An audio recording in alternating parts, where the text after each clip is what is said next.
Vaidyanath sir இதில் வந்து இப்போ அவர் சொன்னார் சொசைட்டி ஆக்ட் கீழே வருது. திரு சண்முகம் அந்த பாயிண்ட்டை குறிப்பிட்டார்.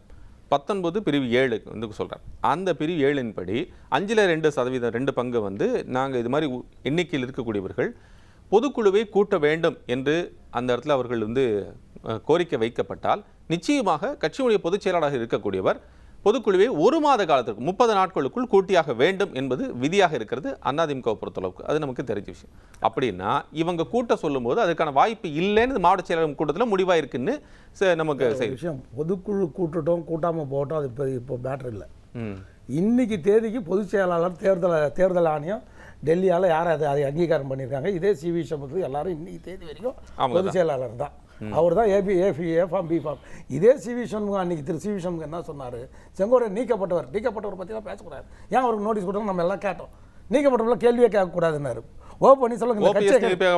ஆமாம், இப்படிலாம் சொல்லி எல்லாரும் முட்டி மோதி சுப்ரீம் கோர்ட்டில் கீழ் நீதிமன்றத்திலேருந்து சுப்ரீம் கோர்ட் வரைக்கும் எல்லா கேஸும் நடத்திட்டார் சிவி சண்முகம்.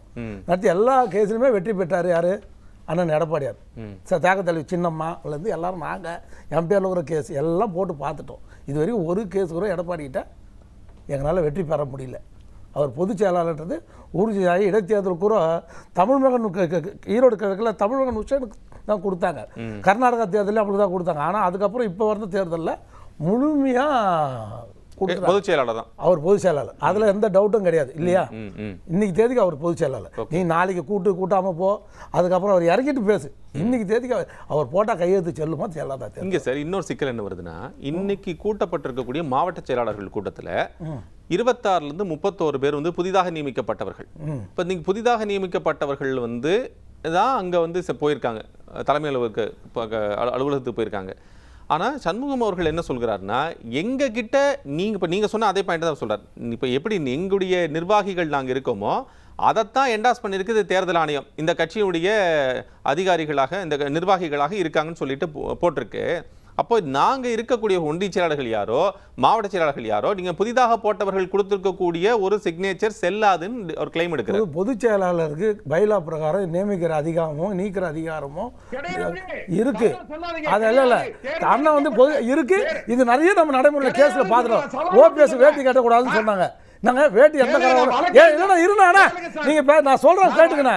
ஓபிஎஸ் அண்ணன் வந்து அண்ணன் ஓபிஎஸ் 3 முறை முதலமைச்சராக இருந்தார். செல்வம் சார் ஒரே நிமிஷம். இல்ல 3 முறை அண்ணன் திரு ஓபிஎஸ் அவர்கள் தமிழ்நாட்டோட முதலமைச்சராக இருந்தார், அதிமுக முதலமைச்சராக இருந்தார்.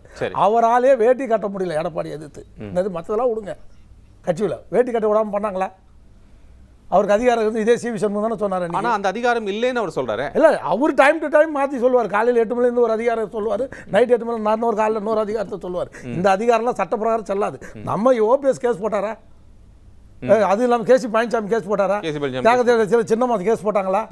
ஒத்தனை பேரும் கேஸ் போட்டு பார்த்தோம். கட்சியில் ரிசல்ட் என்ன வந்தது? சுப்ரீம் கோர்ட்லேருந்து என்ன வந்தது ரிசல்ட்டு? இதான் நம்ம சொல்லலாண்ணா. நான் கூட இப்போ தேகத்தலைவி சின்னம்மா பேரில் பொதுச் செயலாளர்னு சொல்லி எம்ஜிஆர் வீட்டிலே எடுத்து போய் கல்வெட்டு வச்சு என் பேரில் ஒரு ஜெயக்குமார் கேஸ் போட்டார். புரியுதாண்ணா? இதெல்லாம் அவர் போல அதுதான் சொல்கிறேன். இது எல்லாமே அவர் சொல்லுவார். சார் நான் இந்த விளையாட்டு எதுக்கு ஆரம்பிச்சுன்னு தான் கேட்குறேன். இந்த கரு எதனால் உருவாச்சு? அன்றைக்கி சிவி சண்முகம் என்ன சொன்னோம், நம்ம ஆட்சியில் மக்கள் நம்மளுக்கு ஆதரவு தரல, நம்ம ஆட்சியில் பங்கு ஏற்கக்கூடாது, அது திமுக ஆதரவோட பங்கு ஏற்கவே கூடாதுன்னு சொல்லியிருக்கணும். அன்றைக்கி அவர் அண்ணன் நியூஸ் சிவி ராதாகிருஷ்ணன் என் நண்பர் அனுப்பிச்சிங்க. அதுக்கப்புறம் வேலுமணி அண்ணன் பையனை அனுப்பிச்சிங்க. மிருத்துன்னு வந்தாப்புல எல்லாரும் அங்கே இருந்தாங்களே சாந்தி காலனியில். எல்லாரும் ஒத்துக்கணும். அன்றைக்கி முடியலன்னு திரும்ப இவங்க எதிர்பார்க்காதுன்னா திரும்ப அண்ணனும் கம்யூனிஸ்டும் காங்கிரஸும் ஆதரவு கொடுக்காதுன்னு இவங்க எல்லாம் எதிர்பார்த்தாங்க. அவங்க ஆதரவு கொடுத்தோடனே வேறு வழி இல்லாமல் நீங்களாம் ஒரு பொதுச் செயலாளர் உத்தரவு இல்லாமல் பொதுச் செயலாளர் குறைஞ்சபட்சம் கலந்து கூட ஆலோசிக்காமல் நீங்களாம் தன்னிச்சையாக போய் பொதுச் செயலாளரை மீறி கையெழுத்து போட்ட ஏ ஃபார்ம் பி ஃபார்மில் கையெழுத்து போட்ட பொதுச் செயலாளருக்கு அதிகாரம் இல்லைன்னு சொல்லி நீங்களாவே ஒரு கட்சிக்கு நம்மளை எதிர்த்து நம்மளை தோக்கடித்து ஆரம்பித்த கட்சிக்கு இது அதிமுக பற்றி பேர் கூட சொல்லாத ஒரு விஜய் அவர்கள் இன்றைக்கி அதை ஜஸ்டிஃபை பண்ணுறாரு. திரு சிவி சண்முகம் அவர்கள் என்ன சொல்கிறாரு, கூட்டணிக்கு முதலே வந்தாங்கல்லடா, நீ தானே இருந்த, நீ தானே எங்கே போன, அமித்ஷாவோட கூட்டணி போகும்போது நீ இருந்தியா இல்லை? அந்த ஃபோட்டோ காப்பிட்டுப்பா. அமித்ஷா கூட போய் டெல்லியில் கூட்டணி போகும்போது நீ அந்த இருந்தே இல்லை, அன்றைக்கி சொல்ல வேண்டியது தானே. அன்றைக்கி அவங்க தாவாக்கா என்ன கேட்டாங்க, 2 பேரும் 50-50 நிற்போம். எவ்வளோ 1980 திமுக இந்திரா காந்தி அம்மா சேர்ந்து கூட்டணி போட்டேன். அது மாதிரி 50-50 நிற்போம். விஜய் சொன்னது சொல்கிறேன் நான். அதில் யார் பெரும்பான்மை வராங்களோ அவங்க ஆட்சி அமைச்சுக்கலாம். ஆட்சி அமைச்சிக்கலாம். ஆட்சியில் முதலமைச்சர் அது டெப்டி சிஎம். இதெல்லாம் நீ பேசும்போது கூட தானே இருந்தேன் அண்ணனை கேட்குறேன். சிவி சண்முகன் எல்லாத்தையும் அன்றைக்கி அன்றைக்கே தடுத்து நீங்கள் செங்கோட்டை என்னை கிளப்பி விட்டது யார்? தகராறு பண்ணி போர்க்குடி பண்ணி நீங்கள் வேலுமணி எல்லாம் தானே போய் நோண்டி விட்டு அவர் அமிச்சிங்க. அன்றைக்கி அவர் நீக்கப்பட்டவர் அன்றைக்கி போய் இந்த பிரச்சனைலாம் எப்போ பண்ணிருந்தோம்? நாங்கள் 6 பேர் போய் பேசணும். 6 பேர் போய் பேசி அவங்களெல்லாம் நீக்கப்பட்டவர்கள் பிரிந்து சென்றவர்கள் அவங்களெல்லாம் மறுபடியும் உள்ள வரணும்னு சொல்லி போட்டு நாங்கள் பேசணும். அந்த பேசினதுக்கு அப்புறமும் அந்த முடிவு எடுக்க மாட்டேங்கிறாரு. அதுக்கப்புறம் பொதுக்குழு 3 பொதுக்குழு நடந்தது. 3 பொதுக்குழு சிவி சண்முகன் அந்த சப்ஜெக்ட் ரைஸ் பண்ணிருக்கணுமா இல்லையா? இது மாதிரி எல்லாரும் சேர்த்துக்கலாம். நீக்கப்பட்ட பொதுக்குழு செயற்குழு வச்சு தான் நீக்கப்பட்டீங்க. அப்புறமா நீக்கிட்டாங்க. அதுக்கப்புறம் என்டாஸ்மெண்ட் ரேட்டிஃபிகேஷன் வாங்கினாங்களா இல்லையா? பொதுக்குழு செயற்குழு அண்ணன் ஓபிஎஸ் தியாகச்செல்வி சின்னம்மா எல்லாரும் நீக்கப்பட்டோம். நான் சொல்ல அதாவது அவர் எடப்பாடி கரெக்டுன்னு நான் சொல்ல வரல. நான் என்ன சொல்கிறேன், இந்த தருணத்தை கழகம் ஒற்றுமையாக கட்டி காக்கக்கூடிய ஒரு சோதனை அனைத்து இந்திய அண்ணா திராவிட முன்னேற்ற அம்மாவுக்கு சோதனை வந்திருக்கு, பொன்மனச்சம்பல் புரட்சித் தலைவருக்கு அந்த மாதிரி இது ஒரு சோதனை வந்துச்சு. இந்த கட்சியை காணாமல் போயக்கூடிய லெவலுக்கு வந்துடுச்சு. அது நீ மாற்றாமல் போ. அப்புறம் நீ இன்றைக்கி தாவேக்காக்கு இன்றைக்கி திமுக கூட எதிர்த்து வாக்களிக்கல. அண்ணன் கூட ஏன் வாக்களிக்கலைன்னா நடுநிலை வகிச்சிட்டீங்க. இன்றைக்கி 22 பேரை வச்சுன்னு எதிர்த்து வாக்கு அளித்தவர் யார்? பொதுச் செயலாளர். மக்கள் நம்மளுக்கு எப்படி ஓட்டு போட்டிருக்காங்க? நம்மளை புறக்கணிச்சிருக்காங்க. அதுக்கப்புறம் திமுக 75 பேர் வந்திருக்காங்க திமுக கூட்டணியில். அவரையும் புறக்கணிக்கல. ஆனால் ட்ரையாங்கல் எடப்பாடி அண்ணனும் பிரிக்கல. இதை அடித்த அலையில் சிலது காணாமல் போச்சு. அண்ணன் அதோட நீங்கள் எல்லாருமே சிவி சண்முகம் பேசுறதே பேசுகிறாரு செல்வம். எடப்பாடி அண்ணன் இன்னைக்கு பேசுறது யாருமே நீங்கள் எடுத்து பேச மாட்டீங்க. அண்ணன் எடப்பாடியார் என்ன பேசுறாரு தெளிவாக பதிவு பண்ணார். நீங்கள் தானப்பா கூடு அந்தந்த மாவட்ட குறுநிலை மன்னர் மாதிரி நீங்கள் தானப்பா இருந்தீங்க. அந்தந்த மாவட்ட செயலாளர் சொன்ன இல்லை அந்தந்த மாவட்ட செயலாளர்கள் நீங்கள் பதிவு பண்ணதை நீங்கள் யாரை ரெக்கமெண்ட் பண்ணீங்களோ அவங்க தானப்பா சீட்டு கொடுத்தேன். நான் அதிகபட்சம் 0.5% எல்லாரும் தாயுலத்தோட அரவணைச்சு போகக்கூடியதான் நமக்கு முன்னாடி தலைமையாக இருந்தது. அதே போல நாமளும் நீங்கள் சொல்கிற ஆள் தான் நான் கேண்டிடேட்டாக போட்டேன். நீங்கள் வெற்றி பெறதை மட்டும் தான் பார்த்தீங்க. ஒரே ஒரு உதாரணத்துக்கு சொல்கிறேன். சிவி சண்முகம் மயிலம் தொகுதியில் நிற்கிறார். பக்கத்து தொகுதி வீடு இருக்கிறது திண்டிவனம் தொகுதி. இது ரிசர்வ் தொகுதி. மயிலம் தொகுதியில் சிவி சண்முகம் அண்ணன் ஃபஸ்ட்டு 1000 ரூபா ஓட்டுக்கு கொடுக்குறாரு.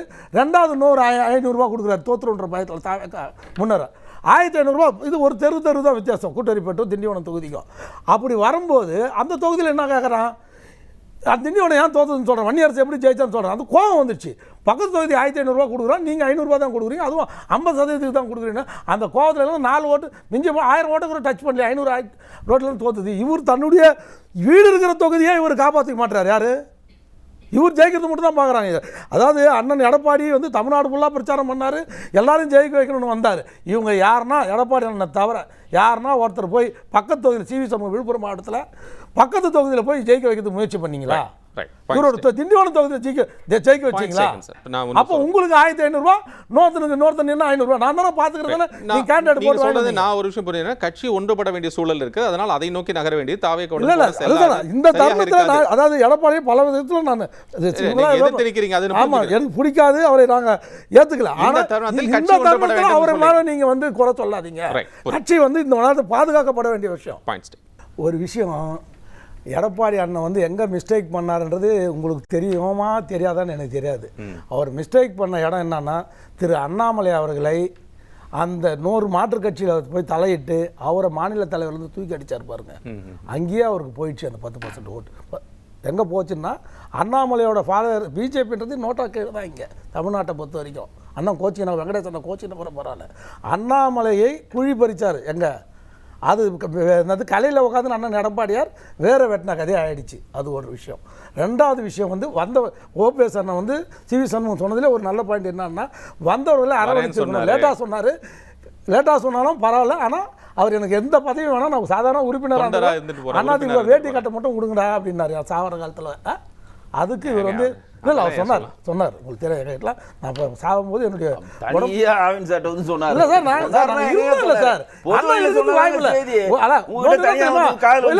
அண்ணன் நல்ல காலம் அவர் அழிஞ்சதுக்கு ஓபிஎஸ் அழிஞ்சு போனதுக்கு காரணம் யார் தெரியுமா? இந்த பிஜேபி குருமூர்த்தியும் இவங்களை நம்பி நடுரோட்டில் வந்து இருந்த வேட்டியும் அவுத்து நடுரோட்டில் போய் போட்டது தான் மிச்சம். அதில் அழிஞ்சு இன்னைக்கு ஒரு அதிமுக ஒரு ஊரை விட்டு ஒரு வீடு விட்டு காலி பண்ணி போகும்போது நம்மளுக்கு எவ்வளோ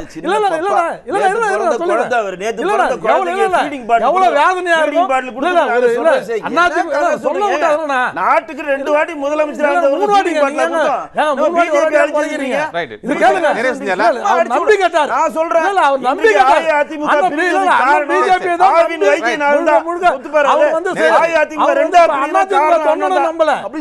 அதிமுக தலைவரை நம்பல, அம்மாவின் விசுவாசியை நம்பல, முழுக்க பிஜேபி நம்பி அழிஞ்சு போன சொல்றது 100% உண்மை. தெரிஞ்சுங்க. நம்பி உங்களை நம்பிதான் கேட்டாரு.